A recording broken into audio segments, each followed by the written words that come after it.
OMG, look what I just found online. This like pretty much sums up my day today.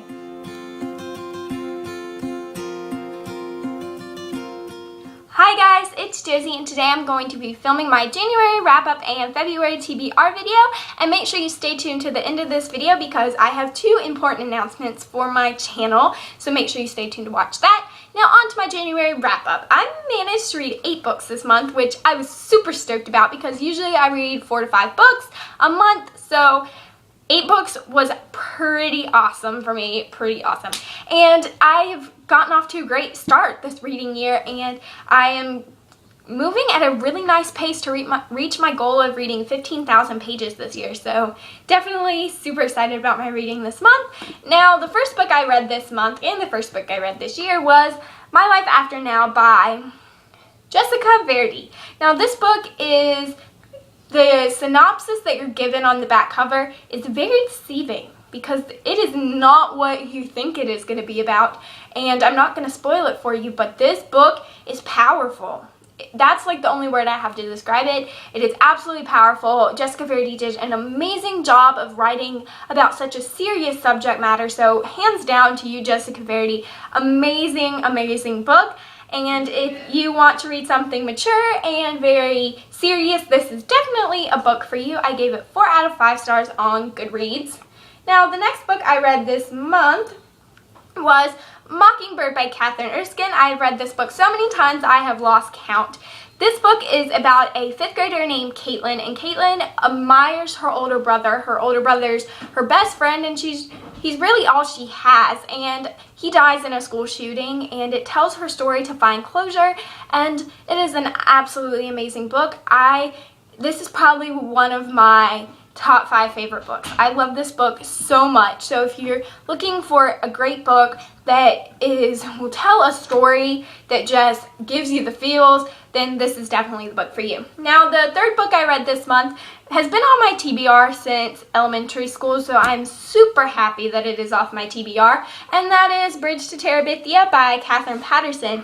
This book, I went in having very high expectations for this book because everybody said that it was going to be awesome, and everybody said that it was going to be amazing, and everybody just talks and talks about this book, and I just didn't really like it. I felt like Terabithia was such a small part, and it says that Terabithia in the synopsis is going to be this magical kingdom, and it wasn't that for me, and I just really did not like this book, and I gave it 3 out of 5 stars. I thought the story was sweet, but I just felt like Terabithia is so overhyped, but it's such a small part of this book, so 3 out of 5 stars. I tried to watch the movie after I read this book, and I just couldn't get through it. I just felt like the movie was a very bad representation of the book, so I just couldn't even get through it.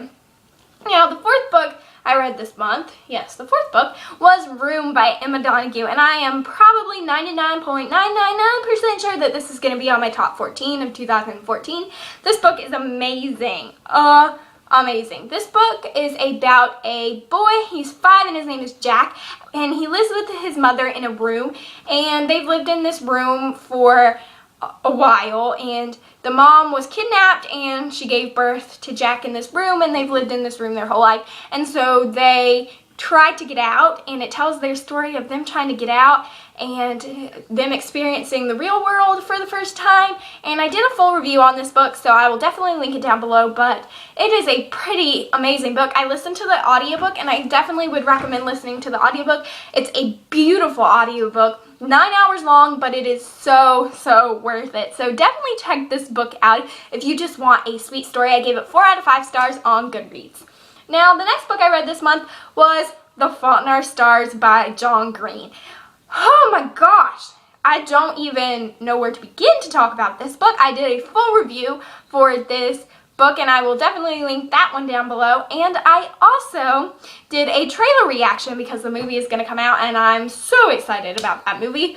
But I'm not even going to tell you what this book is about because I'm pretty sure you've all heard about it. But I've been wanting to read this for forever. 5 out of 5 stars. I'm definitely joining the fandom of this book. Now, the next book I read was Hateless by Jennifer Brown. I saw this book on Megan Olivier's channel, and I definitely had to check it out because I definitely trust her opinions and her views on books. Sorry about that. And anyway, so this book is about a girl who's the girlfriend of a school shooter. So definitely have a theme with school shooting books this month. I read 2 of them. But this book was really good, actually. It was a different way of looking at a school shooting. And she was a victim. She was shot as well. So it's 404 pages long. 404 pages long, but it was definitely worth the read. I gave it 4 out of 5 stars. And I thought it was really, really good. Now, the next book I read was another cancer book. So cancer and school shooting book, I guess, are my theme for this month. And that was Ever After Ever by Jordan Sonnenblick. This book is the sequel to Drums, Girls, and Dangerous Pie. I absolutely loved Drums, Girls, and Dangerous Pie. I'm definitely going to try to reread that book this year. But I didn't think this book lived up to my expectations. It was fantastic. I gave it 4 out of 5 stars, but I definitely thought the theme of a math test was overhyped and over talked about in this book. Definitely thought that. I definitely thought, yeah. So this book follows Jeffrey, and if you read Drums, Girls, and Dangerous Pie, then you'll know that this follows Jeffrey after his cancer is in remission. So it follows him through middle school, his 8th grade year, just like it followed his brother, Steven, in his 8th grade year. So it was definitely an okay sequel. It didn't live up to my expectations, but I definitely will be running to buy Jordan Sonnenblick's book. He announced on Facebook that he was writing the 3rd book in this series, so I definitely will read it, but this book kind of let me down a little bit.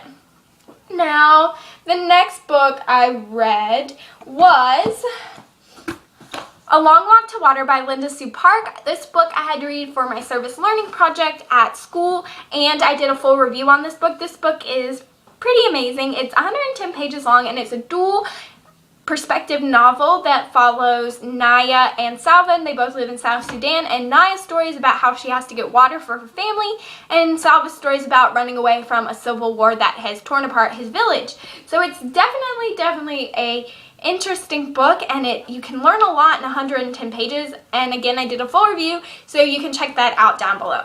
Now, the last book I read-ish, I'm going to count it on my January and February wrap-up, so you'll be seeing this in my February wrap-up as well. And I finished it this morning, so I'm going to count it in January because I read the most of it in January. And that was Surviving the Applewhites by Stephanie S. Tolan, and I saw a review on this on Cookie Addiction's channel. She's a booktuber on here. She's really cute. And I ran to my library to get this book, and I thought it was good. I didn't feel like that Jake Simple's character was the main character in this book. I felt like I was more attached to E.D., if you've read this book, but it's about a boy who goes to live with a artistic family and he's a delinquent child, and it tells the story how they all come together to put on a play. And a great middle grade. I don't like the cover at all, but it was a great, sweet middle grade story. I don't know if I'll read the other books that she's written. It was an okay book. So I'll talk about it more in my February wrap-up since I finished it in February. But yes, so that's all the books that I read in January, and my February TBR is kind of whatever I want to read. I definitely want to try to read The Boy in the Striped Pajamas this month, and I Am Malala. I got that book for Christmas, and I definitely need to read it because I really want to do a review on that and a book talk on that book as well. Now, I mentioned at the beginning of my video that I had 2 big announcements. My first announcement is that I'm going to start doing Friday night read videos on my channel inspired by Megan Olivier, my favorite booktuber. And then my second announcement is pretty big because this is a creative idea that I came up with, and I was kind of surprised that I came up with this idea because I don't have good ideas all the time. But it is a series inspired by Megan Olivier. She's been talking a lot about writing in her past videos, so I'm going to be doing a writing series called Storytime, where twice a month I'm going to read a short story that I've written to you guys, so you guys can give me feedback on my writing and I can become a stronger writer. So that is all for my video today. Thanks for watching. Make sure that you comment down below if you've read any of the videos, or tell me what you read in January. Thanks for watching, and don't forget to subscribe. Bye!